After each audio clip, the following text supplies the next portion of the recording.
Well, we are glad and grateful to be back for another plenary session. I will not reintroduce Diana Butler-Bass because most of us had a chance to hear her yesterday and read about her and familiar with her work. We know we are leaning out of Easter Saturday. That was the promise. But I did want to share with you, by way of moving toward this presentation, one of the passages I have found moving from Christianity for the Rest of Us, and I think it hints at our direction here. It comes from the end of that book, which might be part of the segue toward what you're moving toward. But in it, Diana is describing a Ash Wednesday service in Santa Barbara, and I just want to read two paragraphs. In her sermon, Anne, the preacher, explains that Lent is not about being sad, not some sort of spiritual penance. Rather, she insists Lent is about change, the change that God can make in ourselves, our faith communities, and the larger world. Lent is a time that opens our hearts to transformation, to becoming God's people in doing that which God calls us to do. She concludes by proclaiming that change is the whole point of faith. Transformation is the promise at the heart of the Christian life. Transformation is the heart of the Christian life. In a single sentence, Anne summed up what I had heard from hundreds of other churchgoers. Christianity for the rest of us is not about personal salvation, not about getting everyone else saved, or about the politics of exclusion and moral purity.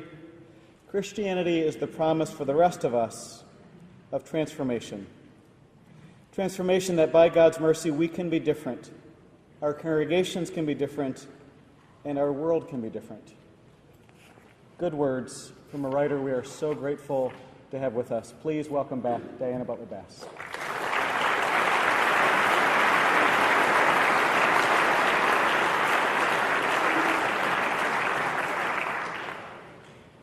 I want to begin today with going back to the theme of yesterday of endings, but we're going to do it in a different way. We're going to do it with music.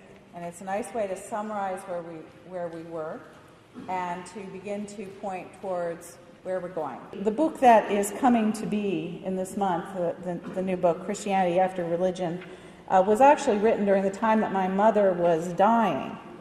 And so after she passed away and I went to see my spiritual director / coach, one of the things that she said to me is that when our mothers die, that they give us new life a second time. She said, but most people don't ever stop to listen to the gift of new life that grief brings. And I realized that not only as a daughter, I was being challenged to listen to the gifts that grief brings, but also as an Episcopalian, as a person who is working in the midst of a world that is fading away, that my primary task was to listen and try to understand what the gifts are in the world around us. Well, there was a survey that I found as I was going through all of this survey material, and here it is. It is a simple, funky little survey that sociologists of religion have been doing since the mid-1980s. We're just asking them about one question: are you spiritual or are you religious? And I decided I wanted to see how people answered this question right at the end of the millennium. I found a 1999 version of the survey.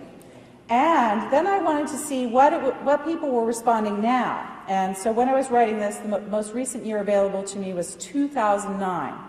So 10 years between 1999, the end of the millennium, and the end of the first decade of the 21st century. Well, this is how people answered. 1999 is the pale green bar. When asked right before the millennium, are you spiritual or religious, 30% of Americans said that they were spiritual but not religious. In 1999, the next answer is religious but not spiritual. And at that time, right before the millennium, 54% of Americans said they were religious but not spiritual. This would include my father-in-law, who is now 88. And I one time asked him this little question, so just kind of I was curious to see what he would say. And his answer was, I'm a Presbyterian. I've been a Presbyterian my entire adult life, and that's a religion. There's nothing spiritual about it.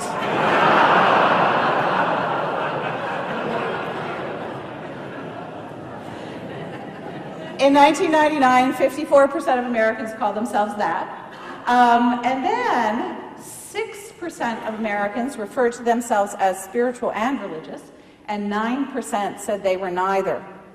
Now, you don't have to be a rocket scientist or a great sociologist of religion to see what's happened in the first 10 years of the 21st century. From 54% of people in 1999 saying they were religious but not spiritual, now a mere 9% call themselves religious but not spiritual. And from 6% in 1999 to 48% of the population now think of themselves as being spiritual and religious. And then the number of people who say neither, opting out of the question, is also 9%, the same number as it was 10 years ago. Look at where the energy in this picture is. I think this is directly related to the four shocks and the crisis that I talked about yesterday.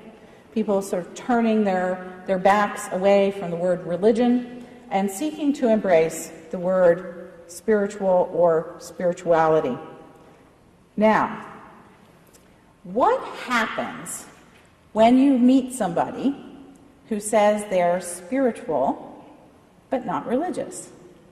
Or somebody who says to you, well, you know, I don't really go to church anymore, but I'm kind of on a spiritual journey. I want to show you what happens in the eyes of some British comedians about what happens when the church encounters people when that say they're spiritual but not religious. This little clip that is going to run here in a second is from the British comedy team of Mitchell and Webb.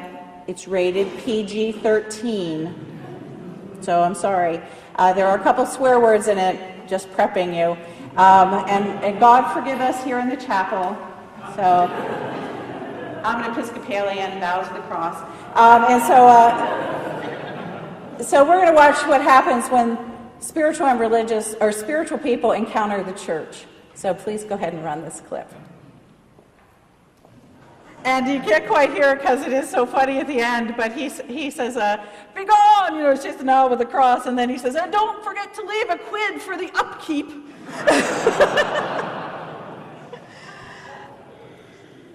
So what are we to make of this?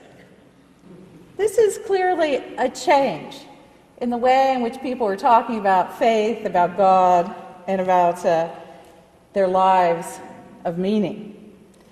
Too many, I'm afraid, church leaders try to dismiss the language of spirituality instead of really listening to what the people who are approaching us with this language are saying. What if we listen to this chart rather than just saying, you know, we don't want to have anything to do with those hastily assembled internet philosophies or people who meet God on the beach. We're tired of them. We think that they have nothing to say to us. Well, the first thing that I want to listen to is, what do people mean when they use the language of religion and spirituality? And what was very intriguing to me is that the studies discovered the same thing I did with my little word association game, as unscientific as it is. And this is what the studies says. Religion is an institution that has organized matters pertaining to belief and that derives authority from external sources. If you see all those words up there, the key words, institution, organization, belief, authority, and external or outward sources, all of those things showed up on the word association game board. The popular definition of spirituality is, there's the guy on the beach. So popular definition of spirituality is an experience that connects one with a deeper sense of self and the divine, wherein authority is validated through internal sources. What I think is fascinating about that chart back here is that now we can get a clearer sense of what people are sort of saying when they respond to this question. Is that there are plenty of people in this culture who are interested in experiential religion that is not, or experiential faith that is in no way mediated by an institution or an organization. And that would be 30% of the population. So what do people mean when they talk about being spiritual and religious? What these people are telling us in a very deep way in studies, academic studies across the board conducted in secular universities, is that spirituality is a quest for an experience that will connect them to a deeper sense of meaning about their own lives and about whatever are the transcendent aspects of the world around them. These questions here, believing, behaving, and belonging, we can look at from both sides of my board. What if we take the questions of belief, behavior, and belonging, that is, conceptual understandings of God, how we practice, and what our identity is, and what if we think about them from an institutional perspective? And I would like to submit to you that the institutional perspective, the perspective of religion, is the perspective that we have inherited over the last 300 years of the Enlightenment.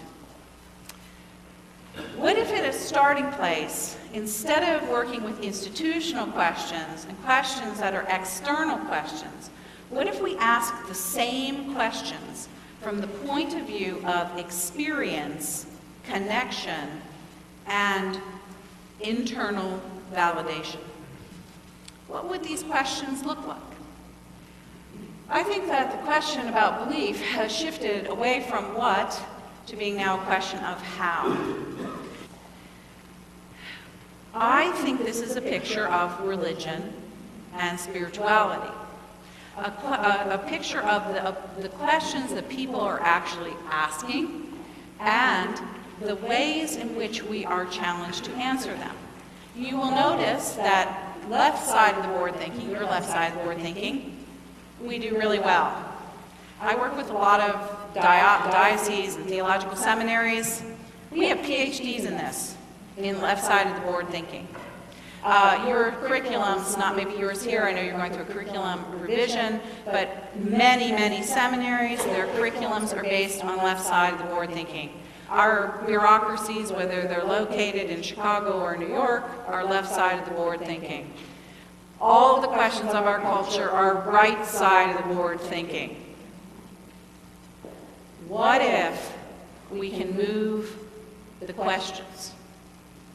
Can we really respond? Look, I'm not even asking you to take down, pews and put up overhead screens in all your churches. I'm not asking you to turn your congregations into mystics. All I'm saying is that part of the journey from being religion to spirituality is trying to understand our institutional stuff in new forms, in through experience. And so we go over to this side of the board, and it's the same things we've been good at for 2,000 years. Belief, behavior, and belonging. But we just ask them these questions in different ways, responding to the ways that the world around us is needing. And so there I did. I actually had to teach the Nicene Creed to a whole room full of 13-year-olds. And what was really fun is that I decided that I was only going to teach them one word, and that was the word believe. And so I started out, I said, what do you think of when you think of the word believe? And the kids told me, this is outside of Washington, D.C. One little boy raises his hand and he says, and I said, I don't want to have anything to do with religion. I want you to tell me about belief in other parts of your life. And so he raises his hand and he says, I believe that President Obama was born in the United States. And then they told me how they believed in global warming, and that, there was a very upset-looking parent in the back when her son said that. And so, she was probably some lobbyist for the oil industry, I don't know. So we went on, but it was very clear what those kids thought the word believe. They thought that the word believe means their opinions about issues. And so I opened the conversation up to them. I taught them what believe actually means in Latin, credo, to trust or to give one's heart to. And I taught them what it means, pistis in Greek, faith, to beloved God, to have faith in, with, because of. It's a verb. And we got through this whole time together and we rewrote the creed. Don't tell anybody in New York that I did this. But we replaced all the word believe with the word beloved. We beloved God the Father Almighty, the one who made all things. We beloved Jesus Christ, God's only Son. We beloved the Holy Spirit. We are devoted to the communion of saints. We trust the resurrection of the dead. That's what our faith is saying. It's not your opinions, and that's where we've been misled. That's what people think about religion. I tell you that story here at the end of my time with you because what I did is I took something that was incredibly familiar, the creed. The creed that has actually become a stumbling block to people who are trying to think about how they can possibly be Christian. And there's a lot of kind of what I would call sensible nonsense going around right now about the creed. People very committed to mission and evangelism say, well, if it's a stumbling block, let's just take it out. That, to me, is not what we should be doing. We're trying to figure out how to be spiritual and religious. How do we take those things which we have inherited from our religious traditions and give them the living, pulsing life of experience once again? Not to be just rote things that need to be memorized in advance of a test to be confirmed into being a member of an institution. But what does it mean to believe? And how do we do that in a connected life in community? For what it's worth, that's what I think people are asking for. I think that's what Phyllis Tickle is referring to when she talks about the Great Emergence, or Brian McLaren talks about when he talks about a new kind of Christianity, or Harvey Cox talks about when he talks about the age of the Spirit. I think that we are pushing towards a rebirth of the whole of the Christian tradition on the basis of the lived experience of God's people with one another and with God in community. There's a lot that can be said about an awakening of faith. I think that there is one. I think there's this thing going on right now that I've heard people call the Fourth Great Awakening. Evangelicals call it the Third Great Awakening because they didn't like the Third Great Awakening. So this has to be the third one. The third Great Awakening in your tradition was the social gospel movement, and so they didn't like that. But Lutherans and Episcopalians, this will be our fourth if it is an awakening. I don't think it's the fourth of anything. I think that what we have found ourselves in is the first ever global Great Awakening. People say that Christianity in the global south is a conservative Christianity and that the West has to learn from the South in order to how to become Christian, and that means that we have to get our doctrinal ducks in a different row. We can't love our gay friends and neighbors, and that we can't have women ministers and all that kind of stuff. I think that's wrong. I think that we've misidentified what's happening in the global South because we look first at belief. What's happening at the global South is not inviting people to join an institution and they're all lining up and saying, yeah, I want to do that. Instead, what's happening in the global south is that people have found themselves in and through and with Christ. They have found themselves in that lower right-hand corner. And they're pulsing upward towards new belief. We can do that in the West, too. We can do that in the West too. It will look different than it looks in Africa. It will look different than it looks in Asia because our lives are linked differently than those communities.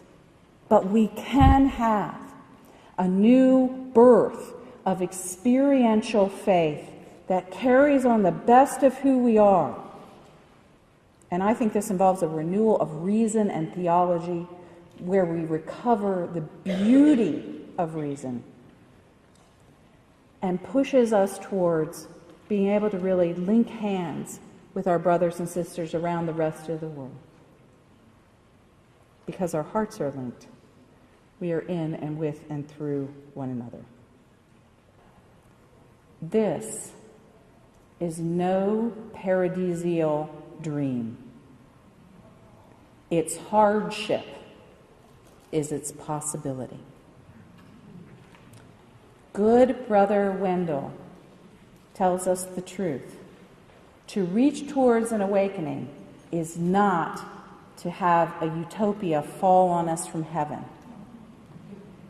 We have hard work to do to rethink these questions and represent them in compelling ways to the world around us. And I am with you in that task, and I wish us all the grace, love, and joy that it's going to take to get there. Amen.